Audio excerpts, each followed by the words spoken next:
రానున్న ఎన్నికల్లో Machilipatnam YCP MP అభ్యర్థిగా తాను గెలుస్తానని డాక్టర్ సింహాద్రి చంద్రశేఖర్ ధీమాతో ఉన్నారు. తాను గెలిచిన తర్వాత పార్లమెంట్ పరిధిలో 7 నియోజకవర్గాలను అభివృద్ధి పదంలో ముందుకు నడుపుతానని హామీ ఇచ్చారు. డ్రైనేజీ, త్రాగునీరు సమస్యలు పునరావృతం కాకుండా చూస్తానన్నారు.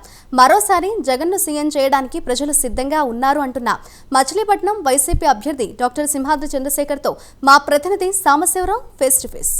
ఆంధ్రప్రదేశ్లో రాజకీయాలైతే ఎలక్షన్ వేడి మరింత విరిగిపోతున్నటువంటి పరిస్థితి. మరికొద్ది రోజుల్లో అంటే 4 రోజుల్లోనే ఈ ఎలక్షన్ కూడా ఓటింగ్ కూడా దగ్గర పడుతుంది. ముఖ్యంగా మనం చూసినట్లయితే ఆంధ్రప్రదేశ్లో కృష్ణా జిల్లాలో ఏదైతే ఉన్నటువంటి ఏకైక పార్లమెంట్ మచిలీపట్నం పార్లమెంట్, ఇక్కడ వలభనేని బాలశౌరి అదేవిధంగా డాక్టర్ సింహాద్రి చంద్రశేఖర్ గారికి మధ్యన ఇరువురికి మధ్యన కూడా హోరాహోరీ పోరైతే నడవబోతోంది. ప్రస్తుతం మనతో పాటు సింహాద్రి చంద్రశేఖర్ గారు ఉన్నారు. సార్ చెప్పండి, మీరు 7 నియోజకవర్గాలు కూడా తిరుగుతూ ఉన్నారు. ప్రజల నుంచి ఎటువంటి స్పందన వస్తూ ఉంది? ప్రజలు మిమ్మల్ని ఏ విధంగా రిసీవ్ చేసుకుంటున్నారు? నేను గత 62 రోజుల నుంచి 7 నియోజకవర్గాలు తిరుగుతున్నాను. ప్రజలందరూ మా జగన్మోహన్ రెడ్డి గారు చేసిన పథకాలు అంటే విద్య, వైద్యం, సంక్షేమం, డెవలప్మెంట్ వీటిని చూసి అందరూ కూడా చాలా ఆనందంగా ఉన్నారు. మీరు అడగచ్చు, ఎప్పుడైనా సరే 100% ఆనందంగా ఉండదు. 5-10% ఏదో ఒక ప్రాబ్లం ఉంటుంది. అది దాని గురించి పట్టించుకో అవసరం లేదు. చూస్తే ఏంటంటే మీరు వయసును బట్టి తీసుకోండి. పుట్టిన పిల్లలకి వాళ్ళకి చదువు అనేది చాలా అవసరం. ఆ చదువుని గురించి మనం ఎంత తీసుకుంటే అంత బెనిఫిట్ ఉంటుంది. అంటే ఏంటంటే దీన్ని ఏమంటారంటే ఇన్వెస్ట్మెంట్ ఆన్ హ్యూమన్ రిసోర్స్. అంటే పిల్లల నుంచి మనం ఇన్వెస్ట్ చేస్తున్నాం. వాళ్ళ బడులు బాగు చేయటం, నాడు నేడు ప్రోగ్రాం కింద సిలబస్ పెంచటం, బైలింగ్వల్ బుక్స్ ఎక్కడ చూడడం ఇలాంటి బుక్స్ ఇవ్వటం, తర్వాత అమ్మఒడి. అంటే ఏంటంటే అమ్మఒడి మూలన ఎందుకు ఇవ్వాలి అని అడుగుతారు చాలామంది. అంటే ఏంటంటే ఇంట్లో పనిచేసిన పిల్లలకి వీళ్ళందరికీ ఏంటంటే అది ఇస్తే ఆ డబ్బుతో స్కూల్కి పంపించడానికి వీలవుద్ది. ఇంకా వీళ్ళకి ఇంకా బుక్స్ ఇవ్వటం, విద్యా దీవెన. ఇది అయిపోయిన తర్వాత ప్రైమరీ ఎడ్యుకేషన్ వరకు. సెకండరీ ఎడ్యుకేషన్ తీసుకుంటే మీకు అప్పటికి ట్యాబ్ ఇస్తున్నారు 8వ తరగతి నుంచి. పిల్లలకి ఏంటంటే మనం ప్రపంచంతో ఉన్న మిగిలిన పిల్లలతో వీళ్ళందరినీ కంపీట్ చేయించాలి. ట్యాబ్ ఇవ్వటం. ఇది అయిపోయిన తర్వాత ఏం చేస్తారు మీరు అని అడుగుతారు. వాళ్ళు ఏంటంటే వీళ్ళని మనం ఇంజనీరింగ్ వచ్చింది అనుకోండి, వాళ్ళు ఇంజనీరింగ్ చదివేట్టుకు వీలుగా మనం ఇది ఇస్తున్నాం, మన సంక్షేమ పథకాల ద్వారా వాళ్ళకి డబ్బులు ఇస్తున్నాం అన్నమాట. ఇట్లా ఒక చైల్డ్ పుట్టినప్పటి నుంచి పై వరకు తీసుకుంటున్నాం. ఇప్పుడు అదే ప్రెగ్నెంట్ ఉమెన్ అనుకోండి, వాళ్ళకి పౌష్టికాహారాలు. ప్రెగ్నెంట్ ఉమెన్లో కామన్ ప్రాబ్లం మనం చూస్తుంది ఏంటంటే తక్కువ వయసులో పెళ్లి చేస్తారు. ఇక్కడ దాన్ని ఎవరూ అడ్డుకోలేరు. 18 ఏళ్ళ వరకు పెట్టినా కూడా ఒక్కోసారి కొంతమంది 21 ఏళ్ళ ముందే చేసేవాళ్ళు చాలామంది ఉంటారు. వీళ్ళకి రక్తహీనత, చైల్డ్ పెరగకపోవటం ఇలాంటి అవకాశాలు ఉంటాయి. వాళ్ళని ముందే మనం గ్రహించి వీళ్ళకి సరైన పౌష్టికాహారం ఇవ్వటం, దీని మూలాన మనం ఈ మెటర్నల్ మార్టాలిటీ అనేది తగ్గించవచ్చు. ఇందాక చెప్పాను కదా, ఫీజు రీఎంబర్స్మెంట్ ప్రోగ్రామ్ అనేది చాలా యూస్ఫుల్. ఎందుకంటే ఇంటర్మీడియట్ అయిన తర్వాత వాళ్ళకి ఇంజనీరింగ్ సీట్ వచ్చింది అనుకోండి, ఎట్లా అప్పుడు ఆలోచించుకోవాలి కదా. అది ఫీజు రీఎంబర్స్మెంట్ ద్వారా చదివేది. అది కాకుండా విద్యార్థి వసతి, వాళ్ళకి ఏంటంటే హాస్టల్కి వెళ్ళేటప్పుడు డబ్బులు, తర్వాత వాళ్ళకి అన్ని రకాల లైబ్రరీలు. మీరు చూస్తే ఇప్పుడు డిజిటల్ బోర్డ్స్ కనిపిస్తున్నాయి, డిజిటల్ లైబ్రరీస్. ఇవన్నీ కూడా ఫైబర్ గ్రిడ్, ఇవన్నీ కూడా మనం ఈ డెవలప్మెంట్ కింద చూడాలి. ఇవన్నీ ఏంటంటే మనం పిల్లల మీద ఇన్వెస్ట్ చేస్తున్నాం. ఈ పిల్లలు రేపు పైకి వస్తే కుటుంబాలు బాగుపడతాయి. ఒకసారి కుటుంబం బాగుపడితే గ్రామం బాగుపడుద్ది, గ్రామం బాగుపడితే మన దేశం బాగుపడుద్ది, రాష్ట్రంతో పాటు దేశం కూడా బాగుపడుద్ది. ఇవన్నీ ఆలోచించి ఆయన విద్యకి మోస్ట్ ఇంపార్టెంట్ ఇది ఇచ్చారు. తర్వాత చూసింది వైద్యం. వైద్యంలో తీసుకుంటే ఏంటంటే ఆరోగ్యశ్రీ కింద 3000 రకాల జబ్బులు ఇంక్లూడ్ చేశారు.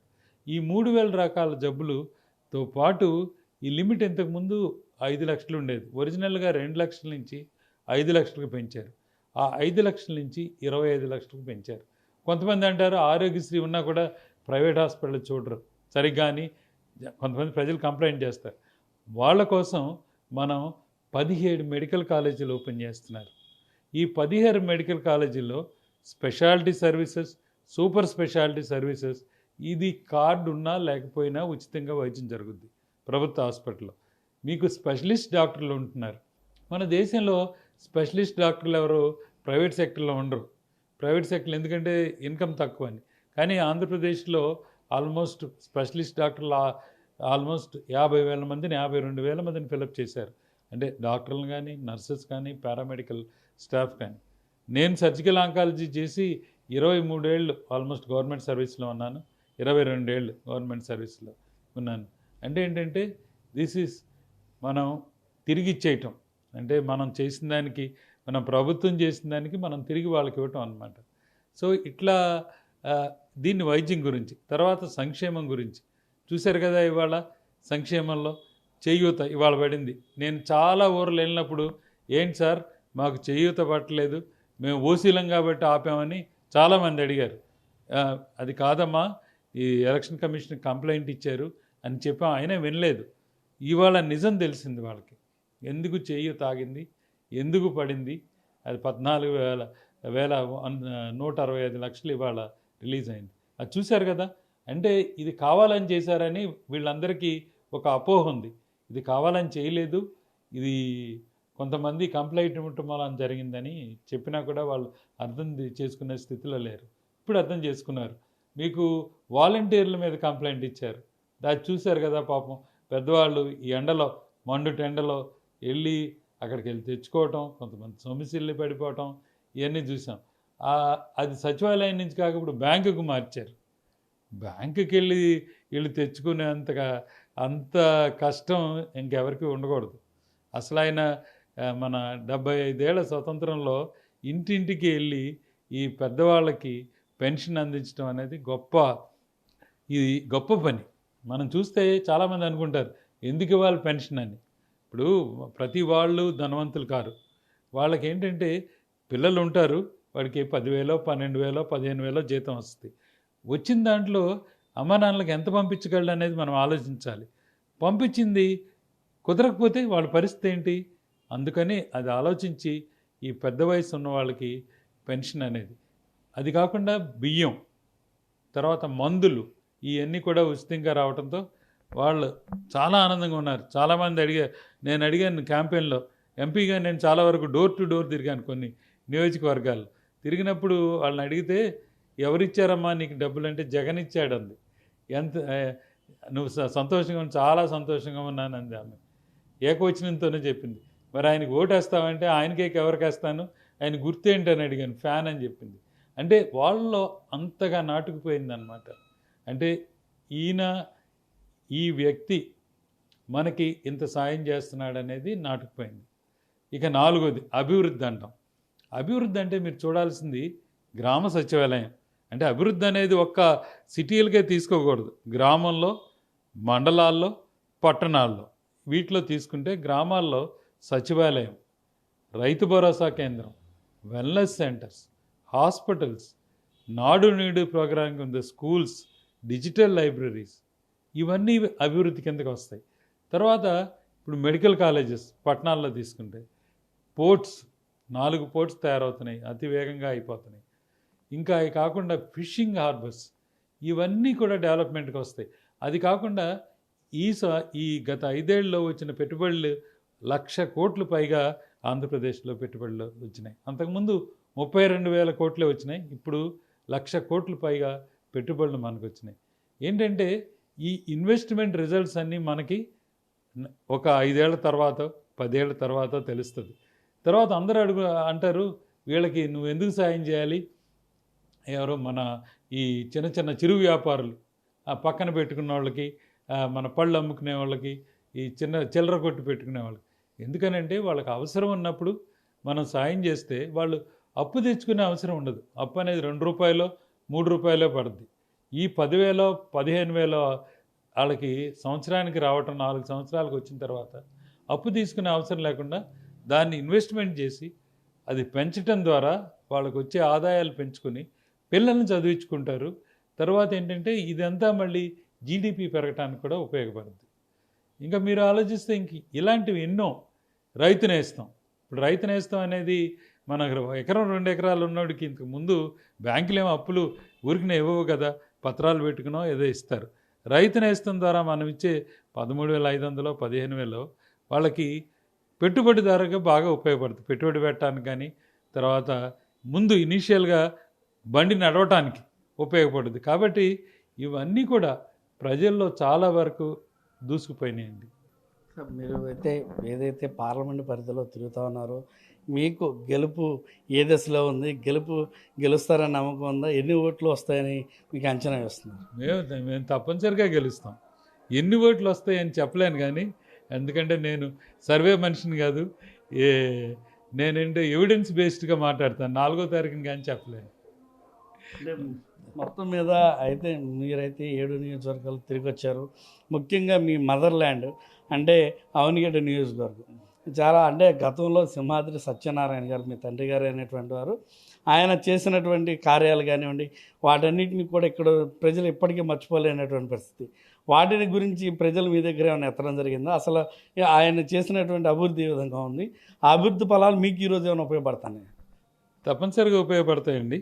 ఎందుకనంటే అప్పుడు చేసిన సురక్షిత మంచినీటి పథకాలు, కమ్మనమౌలు ఏంటి, తర్వాత ఎలిచెట్ల దెబ్బ, ఇంకా మీరు తీసుకుంటే రామచంద్రాపురం, ఈ దింటి మెరక, వీటిలో ఈ వాటర్ సప్లై స్కీమ్స్, తర్వాత ప్రతి ఊరికి ట్యాంక్స్ కట్టించారు పంచాయతీరాజ్ తరఫున.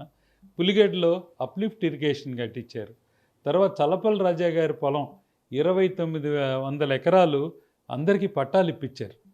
అందరికీ అంటే 25 సెంట్లో 20 సెంట్లో మెరకనపల్లి ఈ ఎస్టేట్ గ్రామాలన్నింటిలోనూ చాలామంది దాని మూలాన బెనిఫిట్ పొందారు. ఇంకా ఈ ఇన్ఫ్రాస్ట్రక్చర్ డెవలప్మెంట్, మనం ఊరు వెళ్తే చెప్పారు ఏంటంటే, ఈ మీ నాన్న వేసిన ఊరేనాయా రోడ్డు అయినాయా, తర్వాత ఎవరో పట్టించుకోలేదు. మళ్ళీ అంటే రమేష్ గారు ట్రై చేశారు, ఆ పథకాలు మళ్ళీ శాంక్షన్ కాలేదు, ఎందుకో టెక్నికల్ రీజన్తో ఆగిపోయినాయి. అందుకని దానికి మళ్ళీ అప్లై చేశారు, ప్రాసెస్లో ఉంది. అండ్ ఇంకోటేమో వాటర్ ట్యాంకు, దాని ఏదో బ్లాక్ అయింది అని చెప్పారు. సో అన్నారు, అసలు మీ 2 పార్టీలు రాకూడదు మా ఊరికి అన్నారు. నేను అడిగాను, మరి మా నాన్న కొడుకుగా నేను అడగొచ్చు కాబట్టి మా ఇద్దరికి ఓటేయండి అని చెప్పాను. సో ఇట్లా ప్రతి చోట ఆయన చేసినవి కొద్ది గొప్ప మాకు బెనిఫిట్ ఉంది. ఇక్కడ కాకుండా ఒకసారి పెడన్ నియోజకవర్గంలో ఒక ఆయన చెప్పాడు, ఊరు వెళ్ళినప్పుడు, హైదరాబాద్ వెళ్ళినప్పుడు ఆయన ఏదో జబ్బు చేస్తే ఆ క్వార్టర్లో ఉన్నాయంట ఆయన. అంటే మా ఫాదర్ మినిస్టర్ క్వార్టర్లో ఉన్నప్పుడు మేము ఎవరో ఉండేవాళ్ళం కాదు, అందరూ మా ఊరి నుంచి వచ్చిన రోగులు, పనుల కోసం వచ్చిన వాళ్ళు వీళ్ళే ఉండేవాళ్ళు క్వార్టర్లో. ఆయన ఒక రూమ్లోనే ఉండేవారు. సో వాళ్ళందరికీ భోంచేసి వాళ్ళ పనులు వాళ్ళు చేసుకుని సాయంకాలం ఉండటమో లేకపోతే ఇంకో రోజుకి వెళ్ళిపోవటం జరిగేది. సో నేను ఒక రోజు ఉన్నానయ్యా, భోజనం పెట్టారు, పని చేయించారు, అప్పుడు పని చేసి పెట్టారు, మీ క్వార్టర్లో ఉన్నానని చెప్పాడు. చాలా ఆనందం వేసింది. పెద్ద ఆయన 77 ఏళ్ళో 78 ఏళ్ళో ఉంటాయి ఆయనకి. సో ఇట్లా వివిధ నియోజకవర్గాలకు వెళ్ళినప్పుడు చెప్తా ఉంటారు, మీ నాన్న తెలుసు, మాకేదో సాయం చేశాడు, ఒక ఆయన నాకు ఉద్యోగం ఇప్పించాడని. ఇవన్నీ చేసినవన్నీ మంచి పనులు చేస్తే మర్చిపోరు కదండి, ఏదో కొద్దిగా గొప్ప మనకు బెనిఫిట్ ఉంటుంది ఆయన చేసినవి. అంటే మొత్తం మీద మీరు 7 అంటే ఆ పార్లమెంట్ పరిధిలో ఉన్నటువంటి అన్ని నియోజకవర్గాల్లో మీరు గెలిచిన తర్వాత ఎటువంటి సంక్షేమాలు కానివ్వండి, ఎటువంటి పనులు చేయాలనుకుంటున్నారు? వారి అభివృద్ధికి 7 నియోజకవర్గాల అభివృద్ధికి ఏ విధమైనటువంటి కృషి చేయబోతాం? ముఖ్యంగా నేను చూసింది తాగునీటి సమస్య, సాగునీటి సమస్య, మురికి నీటి సమస్య. అంటే మన గ్రామాల్లో ఈ 3 ముఖ్యంగా ఉన్నాయి. అది పాపం ఆల్రెడీ జిల్లా పరిషత్ చైర్మన్ గారు, రాము గారు, మిగతా ఎమ్మెల్యేలు అందరూ బాగా కృషి చేస్తున్నారు. వివిధంగా రూపేణ, అంటే వాటర్ ట్యాంకులు పంపించడం కానీ, వాటిలో ఈ పైపులు క్లీన్ చేయించడం కానీ, వాళ్ళు సాయశక్తిలా ప్రయత్నం చేస్తున్నారు. దీనికి శాశ్వత పరిష్కారం అనేది కావాలి. జలజీవన శ్రవంతిలో ఫండ్స్ తెప్పించి కానీ అవన్నీ చేస్తే కానీ మనకి ఇవి కుదరదు. అది ముఖ్యమైన సమస్య. రెండవది, మనకి పోర్ట్లు ఇవన్నీ వచ్చిన తర్వాత మనం ఈ ఏరియా కోస్టల్ బెల్ట్ మీరు తీసుకుంటే తీర ప్రాంతాన్ని పర్యాటకంగా అభివృద్ధి చేయటం. మనకి మెయిన్ ప్రాబ్లం ఏంటంటే ఫారెస్ట్ డిపార్ట్మెంట్. అక్కడ వాళ్ళు ఏది చేయనివ్వరు, కట్టనివ్వరు. నేను చూశాను, ఈ ఎదురుమండి నుంచి నాచుకుంటుకు వెళ్ళే రోడ్డు ఫారెస్ట్ డిపార్ట్మెంట్ అది అడ్డుపెట్టేసి దాన్ని రోడ్డు వేయనీయకుండా చేస్తే ప్రజలు ఎంత కష్టపడుతున్నారు అనేది. చివరికి అది ఇప్పుడు సెంట్రల్ గవర్నమెంట్ దగ్గరికి వెళ్ళింది. సెంట్రల్ గవర్నమెంట్ కానీ క్లియర్ చేస్తే కానీ మనం రోడ్డు వేసుకోలేం. ఇట్లా చాలా చోట్ల ఈ ఏంటంటే సెంట్రల్ గవర్నమెంట్ స్టేట్ గవర్నమెంట్కి మధ్య సమన్వయం లోపించి కానీ ఎంపీలు వీళ్ళు సమన్వయం చేయలేక కానీ చాలా ప్రాబ్లమ్స్ వస్తున్నాయి. మనం సమన్వయం చేసుకొని వాళ్ళతో ఈ ఈ చేసుకుంటే అంటే టూరిజం డెవలప్ చేస్తే ఉపాధి అవకాశాలు ఎక్కువ పెరుగుతాయి. ఈ ఉపాధి అవకాశాలు పెరగడానికి ఎక్కువ మనకి అంటే టూరిజము, పోర్టు, ఇంకా చిన్న చిన్న పరిశ్రమలు. మనం పెద్ద పరిశ్రమల గురించి ఎక్స్పెక్ట్ చేయాల్సినంత ఏరియా కాదు మనది, ఎందుకంటే దానికి చాలా కష్టం. అవి కూడా మనం ది యాక్వా బేస్డ్ ఇండస్ట్రీస్ అంటే ఏంటంటే ఈ రొయ్యలు, చేపలు మన ఏరియాలో ఎక్కువగా ఉంటాయి కాబట్టి దాని బేస్డ్ ఇండస్ట్రీస్ వస్తే మన వాళ్ళకి ఉపాధి ఎక్కువ కలుగుతుంది. దాని మూలాన మన సామాజిక ఆర్థిక స్టేటస్ కూడా పెరుగుతుంది. ఏదైనా కానీ ఈ సామాజికంగానే ఆర్థికంగానే ఎదగటానికి నేను నమ్మేది చదువే. చదువు అనేది లేకపోతే మనం ఆర్థికంగాను సామాజికంగాను ఎదగలేం. సో కాబట్టి చదువు మీద కేంద్రీకరణ అనేది నాది ముఖ్యమైన ఎజెండా. అంటే ఎడ్యుకేషన్ అనేది అందరికీ అందాలి, అందరూ చదువుకోవాలి. అందరూ చదువుకుంటే కుటుంబం బాగుపడుద్ది. కుటుంబం బాగుపడితే మన దేశం, మన రాష్ట్రం, మన దేశం బాగుపడుద్ది అన్నది మొదటి ఎజెండా. తర్వాత హెల్త్ కేర్. వివిధ హాస్పిటల్లో ఇప్పటికే చాలా వరకు జరిగింది. ఈ మచిలీపట్నంలో కూడా క్యాన్సర్ హాస్పిటల్, మంచి క్యాన్సర్ హాస్పిటల్ రావాలని నేను కోరుకుంటున్నాను. ఈ రెండు జరిగితే ఒక్కసారి పోర్ట్ డెవలప్మెంట్ వస్తే ఈ రేపల్ల మచిలీపట్నం రైలు అనేది అదే వస్తుంది. ఎందుకంటే రైల్వే వాళ్ళు వైబిలిటీ ప్రాజెక్ట్ అంటారు. అంటే ఏదైనా ఖర్చు పెట్టేటప్పుడు మనం 100 ఏళ్ళలో రికవర్ చేసుకుంటామా, 50 ఏళ్ళలో రికవర్ చేసుకుంటామా, 500 ఏళ్ళు పట్టుద్దా అని చూస్తారు. 100 ఏళ్ళు దాటితే వాళ్ళు అసలు ప్రాజెక్ట్కి ఒప్పుకోరు. అది ఎందుకు ఒప్పుకుంటారంటే రేపు పోర్ట్ వచ్చి బాగా మనకి దీనికి పోర్ట్లో 4 బెర్తలు ఉన్నాయి. ఈ బెర్తలన్నీ ఫుల్ అయిపోయి మనకి ఎక్కువగా వచ్చినప్పుడు ఆటోమేటిక్గా మనకి రైల్స్ సదుపాయం రేపటి నుంచి అనేది వస్తుంది. చూస్తూ ఉన్నాం. మొత్తం మీద ఏదైతే మచిలీపట్నం పార్లమెంట్ పరిధిలో మొత్తం కూడా తనకి అనుకూలంగా ఉందంటూ కూడా ప్రజలకి జగన్మోహన్ రెడ్డి చేసినటువంటి సంక్షేమ పథకాలు కావచ్చు, నిధుల విడుదల కావచ్చు, అనేక రంగాలలో ఉన్న వారికి ఆపనాస్తం అందిస్తున్నటువంటి సహాయాలు కావచ్చు, ఏది ఏమైనప్పటికీ కూడా చదువు అంటే ప్రతి ఒక్కరికి కూడా చదువు అందించడం వల్ల గ్రామాభివృద్ధి, తద్వారా పట్టణాభివృద్ధి, తద్వారా రాష్ట్రాభివృద్ధి, తద్వారా దేశాభివృద్ధి కూడా పొందేటటువంటి అవకాశం ఉంటుంది. కాబట్టి ప్రతి ఇక్కడ అంటే 7 నియోజకవర్గాల్లో ఉన్నటువంటి అంటే ముఖ్య సమస్యలుగా అంటే మనం చూసినట్లయితే మంచినీటి సమస్య కానివ్వండి, సాగునీటి సమస్య కానివ్వండి, డ్రైనేజీ వ్యవస్థ కానీ, వీటన్నిటితో పాటు ఆరోగ్యానికి సంబంధించి కూడా హెల్త్ కేర్ సెంటర్స్ కానివ్వండి, వీటన్నిటిపైన కూడా నేను రాబోయే రోజుల్లో వీటన్నిటిని పరిగణనలో తీసుకొని రాష్ట్రంలో మచిలీపట్నం పార్లమెంటుని ఒక చిరస్థాయిగా గుర్తుండిపోయే విధంగా కూడా చేసుకొస్తానంటూ కూడా ఆయన మనతో చెప్పడం జరిగింది. మొత్తం మీద రానున్నటువంటి ఎలక్షన్లో 4వ తారీఖున రిజల్ట్సే నా గెలుపుని డిసైడ్ చేస్తాయంటూ కూడా ఆయన చెప్తా ఉన్నారు. ప్రజలందరూ కూడా ప్యాన్ గుర్తుకు ఓటేస్తారంటూ కూడా ఆయన ధీమా వ్యక్తం చేస్తున్నటువంటి పరిస్థితి. కెమెరామెన్ ప్రవీణ్తో జీవి సాంబశివరావు, మచిలీపట్నం.